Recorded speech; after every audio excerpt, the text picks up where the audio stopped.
Hello there. It's good to see you. It's Thursday at 12:30, and I'm Dr. Stephanie Fine, and this is where I am every Thursday at 12:30. I'm with you. And it's so good to be here with you because we sit down for a chat about prevention, ounce of prevention. So maintenance is my jam. I talk to people about how to maintain their weight loss. So however you lose it, it's a great idea to keep it off. And a lot of times people will lose it in a way that they can't sustain it. And so that's why there's Maintenance University. And me, Dr. Stephanie Fine. So go to stephaniefinemd.com and you can sign up to get your ounce of prevention in your inbox every Thursday. So we riff a little bit at the chat, which is this, on the ounce of prevention. And I'm happy to have you. So this week, we're talking intermittent fasting. Now that's a sort of a trendy thing, so I was looking into it a little bit, and I'd love to talk to you about it. So I had the ounce of prevention, go check that out, and a couple things that I wanted to go a little deeper into. One thing about intermittent fasting, this is very obvious, but it bears bringing up. If you are a type of person that gets super uncomfortable when you're hungry, there's that term hangry, where you just get angry and hungry and grumpy and physically uncomfortable, then intermittent fasting is not for you. Now, a lot of times when we're trying to lose weight, there's a punishment aspect that goes into it, right? We're restricting, we're thinking, it's a self-hatred thing. I am so out of control and I'm so uncomfortable in my own skin and I really hate this that I'm going to punish myself to be thinner. I'll tell you that does not work. It certainly doesn't work long-term, and it really often doesn't work short-term either. And I really encourage people to come from a more positive, sort of loving place in terms of getting healthy and losing weight. So if intermittent fasting fits into that, like you get super uncomfortable if you're fasting, you go many hours without eating, then this is not for you. I do not recommend this. So this is part of knowing thyself, which is always an important thing when you're losing weight or doing anything. So that's number one. If you get super uncomfortable with not eating for long periods of time, don't do it. Now, if you're someone that it feels easy, well, then that's different. Okay, so you may be able to do it. So there's many ways of fasting, and some include not eating anything for a day or more. Not usually more, actually. I definitely wouldn't recommend fasting more than a day. But I don't even recommend fasting for a day. I think that is too long to recommend. The studies that I saw that really help in terms of taking down your insulin was 16 hours.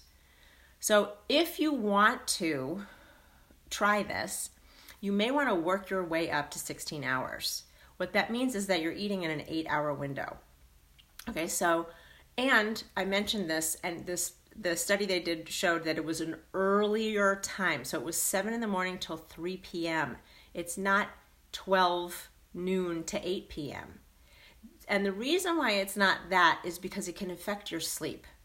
So when you're thinking about doing fasting and trying to go longer periods, then think about that too, that we don't want you to go all the way till 2 p.m. and then be eating late at night. That sort of defeats the purpose, because you'll get into that cycle. Remember, if you aren't sleeping well, so being full, having reflux, all these things making you not sleep well, will then make you hungry the next day. And if you're trying to fast, that's just a recipe for disaster. So keep that in mind. The other thing too is fasting in general is just another way of restricting calories, right? There's lots of ways of doing that. Counting fat grams or carb grams or calories or hours. So it's just another way of doing that. And what's important to note is that anyone who's talking about intermittent fasting is not saying eat Doritos during your 8 hours, right? They still are saying eat well, eat whole grains and lean proteins, fruits and vegetables. So you're never going to get around that. But for some people it works. And remember, pregnant or lactating women, people with eating disorders, a history of eating disorders, it's not recommended for that. I'm going to go into that in a minute why. And then brittle diabetics who are on medications too, it's not a good idea because your insulin levels are dependent on your on giving yourself insulin, and so that's a more difficult process. If that's something you're interested in, you must go see your physician about that.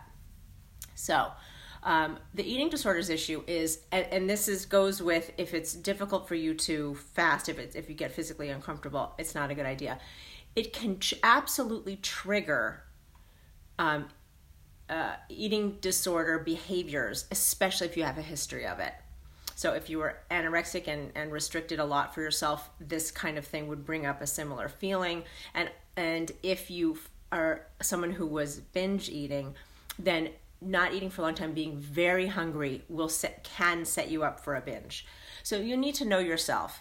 Also, if you don't have a history of eating disorders, but you find that that's happening, that you're not eating, but then you're eating a lot, then it's not working. So it's certainly something you can try, but really examine what's going on and be truthful with yourself about if it's something that you could do for long periods of time. Now, the piece I like about the idea of intermittent fasting is I think 12 hours is reasonable. And you can get some benefit to that where you're resting your digestive system for 12 hours. Now, 12 hours, as for an example, is 8 to 8. That's actually long. That's actually really long. So you can definitely do 12 hours. And what you can do then is to push it back. So it could be 8 in the morning till 7 or 8 in the morning till 6. That would start to give you the longer hours that can be good for your insulin, but also can prevent you from eating after dinner, which is a sneaky place that a lot of us have trouble with in terms of getting extra calories. So that's what I love about the idea of intermittent fasting. You can label it intermittent fasting, if you're just not eating after dinner. That's awesome, because not eating after dinner would then start the fasting, right? And then you are fasting until the morning. So that is definitely one way to look at it, and I do like that. Now, one of the other things that come up when people are talking about intermittent fasting is autophagy or autophagy, which is how we usually say phagy in medicine. And what that is your cells cleaning up debris. And that can happen, and I was looking at it, and it's different amounts of time that it starts to work. And you'll hear that a lot about fasting for a day, 24 hours or that sort of thing. I have not seen a ton of evidence that it's so powerful that I would recommend it. It's part of how people say you can feel younger. Or that there are absolutely studies that show that if you have calorie restriction, you might live longer. Part of it could be from that, but in the balance of things, it doesn't make sense. So I wouldn't recommend that sort of idea that if you want to live longer and really restrict your calories, you need to do some research and talk to people about that. That's a separate issue. But I love the idea, if you're even thinking about intermittent fasting, of not eating after dinner. That would do a lot to get you towards weight loss, because you'd be restricting calories, and sleeping better. It would start this great cycle of, if you're eating earlier, you're not eating after dinner, you're going to bed, you're sleeping well, you're therefore not extra hungry the next day, and you're able to make good choices. So that's a way that I like people to think about it. So start with 12 hours, and that may work perfectly for you. And then let me know how it goes. So on here on the Facebook page or in the group Plan for Possible, you can join at planforpossible.com or just here at Stephanie Fine MD. I'd love to chat with you. Have a really good week, and I'll see you next Thursday. Bye-bye.